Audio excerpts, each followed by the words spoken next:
안녕하세요. 솔로몬 목수입니다. 오늘은 지난주에 읽었던 책 소개해드리고 구매한 책 소개를 해드리도록 하겠습니다. 첫 번째 책은요.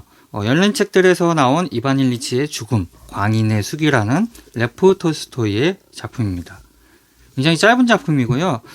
앉은 자리에서 한 2시간 정도면은 이 두 작품을 모두 읽으실 수 있는 그런 책이고요.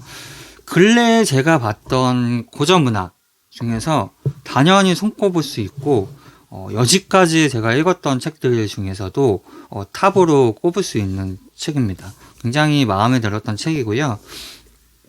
톨스토이의 작품은 안나 카레니나를 오래전에 읽었는데 그 이후로 이제 읽게 된 책이고, 이 톨스토이의 중단편선 중에 단연히 최고라고 할 수 있는 이반 일리치의 죽음이라고 합니다. 여기에 나오는 이반 일리치는 실존 인물을 모티프로 해가지고 썼다고 합니다. 그래서 이 삶과 죽음에 대한 이야기를 하고 있는 책인데요. 요 열린 책들에서는 이 이반 일리치의 죽음과 광인의 수기가 담겨 있는데, 이 광인의 수기 같은 경우는 이 이반 일리치의 죽음의 프리퀄 같은 책으로 광인의 숙이 읽어보면 이 주인공이 혹시 여기 이반 일리치가 아닐까 하는 생각이 드는, 이렇게 연결성이 있는 책이고요. 다른 출판사에서도 이 작품이 많이 나와 있는데 단편으로 이 작품만 들어가 있는 책들도 있지만, 어떤 책들은 죽음에 관련된 단편들을 한 3작품들을 모아놔 가지고 이렇게 이반 일리치의 죽음과 함께 묶어놓은 책들이 있습니다. 그거를 다 봐도 무관하다. 그래서 단편들은 굉장히 짧기 때문에 읽어보시면 좋을 것 같고, 이 문체 자체도 굉장히 쉽게 쓰여져 있기 때문에 고전을 어려워하시는 분들도 읽어도 무리 없이 읽지 않을까 하는 생각입니다. 굉장히 좋았던 작품이기 때문에 여러분들한테 굉장히 추천드리는 책입니다. 다음 책은요, 해냄 출판사에서 나온 조정래 작가의 아리랑 4권을 완독을 했습니다. 그래서 4권 완독하고 지금 5권 초반부 읽고 있고요. 이제 4권쯤 오니까 조금 무리 없이 그냥 읽을 수 있을 것 같아요. 이 가독성이 굉장히 좋고요. 이 대화 형식의 책이다 보니까 페이지가 후루룩 넘어갑니다. 이 4권에서는 일제가 이제 우리나라 한일 합방을 한 이후에 토지 개혁을 하게 됩니다. 그래서 이 토지 개혁을 하면서 일본인들이 조선인들의 땅을 착취하는 장면들이 나오고요.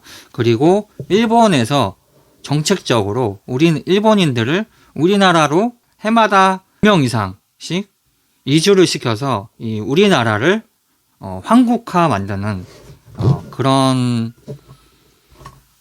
일을 벌이고요. 그리고 우리나라 안에서 이제 독립운동이 하기가 힘드니까 이 조선인들이 만주로 가서 신흥무관학교라는 거를 설립을 하는 장면이 나옵니다. 그래서 그곳에서 독립군을 양성하는 장면들이 나오고, 그 다음에 하와이에서도 이 독립군 양성 기관이 세워져서 그곳에서도 이제 해외에서도 이제 독립군을 양성하는 그런 장면들이 많이 나오는 4권이었습니다. 그래서 읽는데 어렵진 않은데요. 전라도의 오래된 사투리가 그냥 발음 나는 대로 표기가 되어 있기 때문에 보는데 조금 계속 적응이 안 되긴 해요. 의미적으로는 머릿속으로 와 닿기 때문에 그냥 읽고 있습니다. 그리고 상권에서 너무 여성의 성적인 묘사들이 굉장히 마음에 들지 않거든요.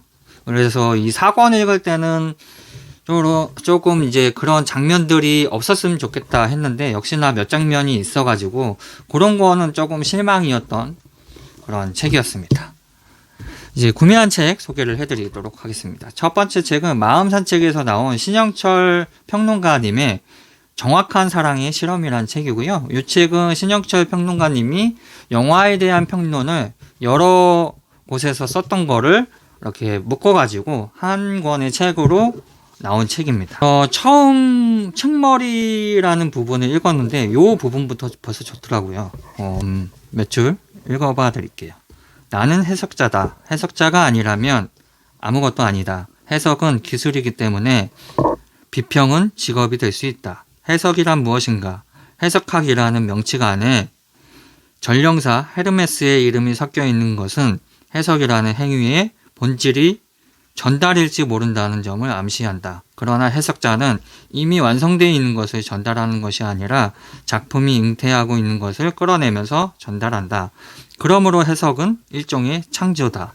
무에서 유를 창조할 수는 없지만 잠재적 유에서 현실적 유를, 감각적 유에서 논리적 유를 창조해낼 수는 있다. 원칙적으로 해석은 무한할 수 있지만 모든 해석이 평등하게 옳은 것은 아니다.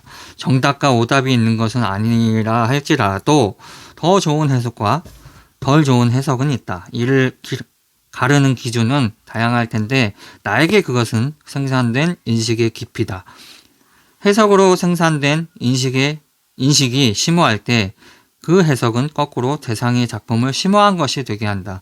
이런 선순환을 가능하게 하는 것은 해석이 좋은 해석이라고 생각한다.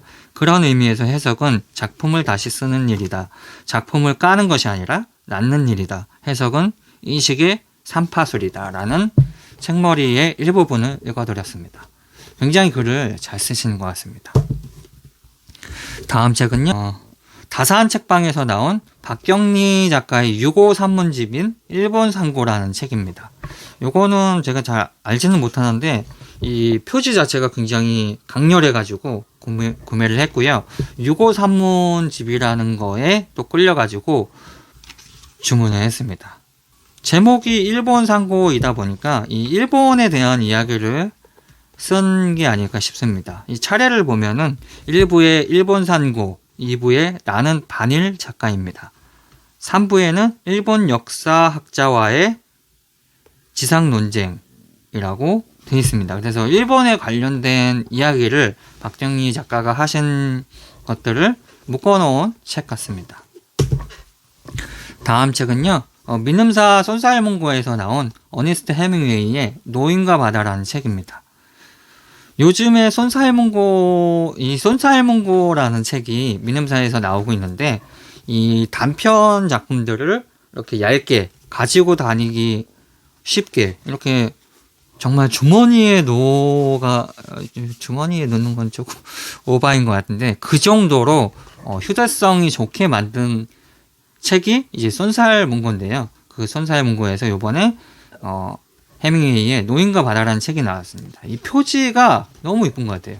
요즘에 손사일문고의 표지가 기존에도 이뻤지만 요즘에 나오는 손사일문고의 그 책 디자인들이 굉장히 이쁜 것 같아요. 그리고 요 뒷면에는 이런 식으로 가로로 또 써 있고요. 요 안쪽에 책 날개에도 이렇게 가로 형식으로 또 색다르게 표현이 되어 있습니다. 노인과 바다는 굉장히 쉽고 어렵지 않고 짧고 하기 때문에 안 읽어보신 분들은 꼭 읽어보세요. 이것도 젊었을 때 읽는 노인과 바다하고 나이가 들어감에 따라서 읽는 노인과 바다는 또 천차만별의 그런 감흥이 오기 때문에 이 작품도 추천드리는 책입니다. 다음 작품은요. 현암사 출판사에서 나온 조지 오웰의 버마의 나날이라는 책입니다. 이게 아마 열린 책들에서는 버마 시절이라고 번역이 아마 돼갖고 나와 있던 책 같아요. 그리고 요번에 이제 현암사에서 요 표지가 이런 식으로 돼가지고 나왔거든요. 근데 굉장히 심플하고 아까 이렇게 손사일문고하고 비교를 해도 거의 비슷한 사이즈입니다. 근데 요거는 이제 버마의 나날은 분량이 조금 두껍다 보니까 가지고 다니기에는 뭐 부담은 없긴 한데 두께는 좀 있다는 거. 페이지가 한 570페이지 정도 됩니다. 워낙에 뭐 조지 오웰은 굉장히 좋아하는 작가이고 이 1984를 너무 감명 깊게 봤고 또 아마 다다음 달 정도에는 또 독서 모임에서 1984를 또 읽게 돼가지고 조지 오웰 작가의 책이 나왔기 때문에 구매를 해봤습니다. 다음 책은요. 민음사에서 나온 오르한 파묵의 순수박물관이라는 책입니다. 이 순수박물관 책은 원래 2권짜리로 나와 있었는데 이렇게 한 권짜리로 합쳐가지고 합본판으로 나왔더라고요. 그래가지고 구매를 한 책이고요. 오르한 파묵 책이 조금 쉽지는 않은 책이라고 알고 있거든요. 제가 아마 이 오르한 파묵 책은 한 번도 읽지 않았을 겁니다. 뒤에 보면은 한 여자와 만나 44일 동안 사랑을 하고 339일 동안 그녀를 찾아 헤맸으며 2864일 동안 그녀를 바라본 한 남자의 30년에 걸친 처절하고 지독한 사랑과 집착을 이야기한다고 합니다. 배경이 이 튀르키예의 이스탄불이 배경인 작품인 것 같아요. 왜냐하면은 오르한 파묵이 튀르키예 작가이기 때문에요. 이것도 어느 채널에서 너무 재밌다고 해가지고 구매해본 책입니다. 다음 책은요, 무라카미 하루키가 엮은 그 피츠제럴드의 후기 작품집인 어느 작가의 오후라는 책이고요. 이렇게 케이스에 담겨 있는데, 이 케이스 담겨 있는 책은 처음에 펀딩을 해서 나올 때 이렇게 케이스에 담겨 갖고 나오고요. 지금 구매하시는 책들은 이렇게 책만 구매를 하실 수 있을 겁니다. 무라카미 하루키가 피츠제럴드를 굉장히 좋아하기도 했고, 일본의 이 위대한 개츠비를 처음 번역해서 알린 사람이 이 무라카미 하루키입니다. 그 당시에만 해도 이 피츠제럴드가 유명하지 않았기 때문에 하루키가 번역을 해서 책을 낼 수 있었고요. 요거는 이제 그 피츠제럴드의 후기 단편 작품들을 모아놓은 책이고, 이 무라카미 하루키가 엮어놓은 책입니다. 그래서 위대한 개츠비로만 알고 있는 이 피츠제럴드의 단편 작품들을 읽어보면 왜 무라카미 하루키가 피츠제럴드를 좋아하는지 알 수 있지 않을까 하고 구매해본 책입니다. 다음 작품은요, 문학과 지상사에서 나온 프란츠 카프카의 아버지에게 드리는 편지라는 책입니다. 약간 이 판형 자체가 민음사 세계문학 전집의 판형같이 생긴 세로가 긴 책입니다. 네, 요 편지의 형식이고, 그 다음에 안쪽에 보면은 이렇게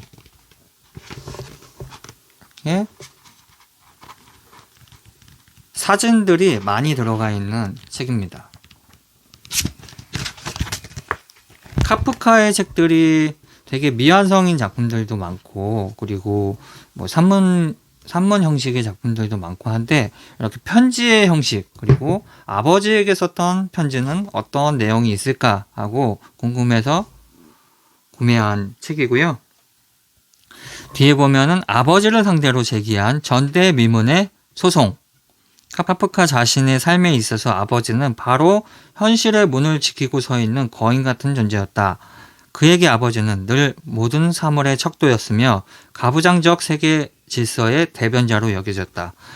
그는 이런 아버지와의 관계 속에서 지배, 종속, 메커니즘의 실체를 거듭 체험적으로 확인하면서 한편으로는 아버지의 체제에 대한 저항을 은밀히 모색하였고, 또한 한편으로 그로부터 탈출을 꿈꿔왔다 라고 되어 있습니다.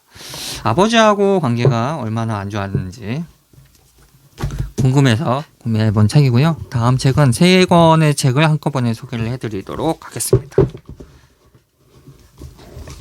첫 번째 책은 이렇게 오르부아르, 그 다음에 화제의 책, 그 다음에 우리 슬픔의 거울이라는 책이고요. 21세기의 발자크라고 불리우는 피에르 르메트르의 작품 3개입니다. 이건 오르부아르는 몇 년도인가? 아무튼 콩쿠르상을 수상했던 책입니다. 그래서 이 콩쿠르상을 수상을 하면서 거의 유명해진 작가이고요. 우리나라에서도 많이 소개되고 있는, 열린 책들에서 소개되고 있는 작가의 책이고요. 이 3권의 책이 굉장히 다 두꺼운 책인데요. 요거 보신 분들이 요거 굉장히 재밌다고 그래가지고 구매한 책입니다. 오르부아르는 세계 1차 대전 직후입니다. 직후 프랑스를 배경해서 전쟁의 상처를 입은 두 젊은이가 부조리하고 비열한 사회와 부패한 기성세대를 상대로 벌이는 기상천외한 대사기극을 그린 장편 소설이라고 합니다. 요걸로 이제 콩쿠르상을 수상했으니까 요거를 작품을 제일 먼저 볼 것 같고요. 그 다음 작품 이 화제의 색은 여기 아니구나. 화제의 색은 100년간의 프랑스 현대사를 조망하는 역사 스릴러 연작의 두 번째 소설이고 금융계의 거물 마르셀 페리쿠르의 장례식 공화국 대통령도 예의를 갖추기 위해 참석한 이 성대한 장례식에서 뜻밖의 일이 일어난다. 고인의 손자가 운집한 조객들 앞에서 창밖으로 뛰어내린 것이다. 소녀는 죽지는 않았지만 영원히 하반신을 못 쓰게 되는데 출간과 동시에 절찬을 받으며 그의 최대 베스트셀러로 선정된 책이랍니다. 우리 슬픔의 거울은 세계 2차 대전을 앞둔 시기에 카페의 단골 손님에게서 옷을 벗어달라는 이상한 제안을 받은 교사 루이스의 이야기에서 시작을 한다. 이후 마지노선에서 복무 중인 병사 가브리엘과 라울, 무거운 비밀을 간직한 헌병, 페르낭 등의 인물이 등장해 각자 자신도 모르는 사이에 뒤틀려 있던 삶을 바로잡기 위한 여정을 떠난다 라는 책입니다. 이렇게 책 소개만 봤을 때 굉장히 읽고 싶어지는 책이고 디자인이 너무 잘 빠진 것 같습니다. 디자인이 너무 이뻐가지고 마음에 드는 책입니다. 그래서 오늘도 이렇게 책 소개를 해드렸고요. 이렇게 책 소개를 해드렸습니다. 그러면은 우리는 다음 시간에 뵙도록 할게요. 구독과 좋아요는 우리는 그럼 다음 영상에서 만나요.